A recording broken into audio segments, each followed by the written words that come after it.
नमस्कार बालमित्रांनो, कसे आहात? दिवाळी संपली आता, तुळशीची लग्न चालू झाले आहेत आणि आता आपला आज शनिवार, गोष्टीचा वार. आज आपल्या गोष्टीचं नाव आहे वैकुंठ चतुर्दशी. मुलांनो, 15 तारखेला शुक्रवारी वैकुंठ चतुर्दशी होती बरं का. त्या चतुर्दशीला वैकुंठ चतुर्दशी असे नाव का पडले? तर की नाही, विष्णू देवता आहेत की नाही, विष्णू देवता ते एकदा काशीला गेले बरं का. आणि काशीला गेल्यावर त्यांनी असं ठरवलं की आपण शंकराची म्हणजे शंकराच्या पिंडीची पूजा 1000 कमळांनी करू. 1001 कमळांनी बरं का. म्हणून त्यांनी की नाही 1001 कमळं गोळा केली बरं का. आणि पांढरी शुभ्र 1001 कमळ गोळा केली आणि मग त्याची ते पूजा करणार होते. पण शंकराला काय वाटलं की विष्णू हा कमल नयन म्हणजे कमळासारखे डोळे असणारे विष्णू आहे की नाही. मग आपण की नाही त्याची परीक्षा पाहायची विष्णूची, बघू काय करतात ते. म्हणून त्यांनी की नाही कमळ गोळा करून आणली होती की नाही. तर ते पूजेचं साहित्य आणायला गेल्यावर त्यातलं एक कमळ कमी केलं शंकराने की बघू आता विष्णू काय करतात आता ते बरं का. मग त्यांनी की नाही कमळं व्हायला सुरुवात केली बरं का. कमळं वाहताना ते प्रत्येक वेळेला शंकराचं नाव घेत होते. 1001 नावं त्यांनी शंकराची घेतली. पण शेवटी काय, एक कमळ कमी पडलं. आता काय करायचं? पण आता तर पूजा करताना तर उठता येत नाही.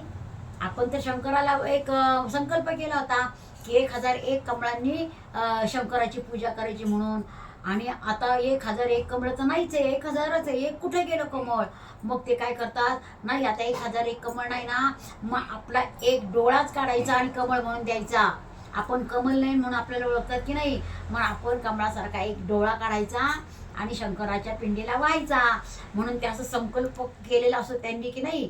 मग 1001 कमळ वाहण्यासाठी एक डोळा असं ते काढतात तितक्या शंकर प्रसन्न होतात आणि म्हणतात, मी तुझी परीक्षा पाहिलेली आहे आणि त्या परीक्षेमध्ये तू खूप चांगल्या मार्काने पास झाले विष्णू.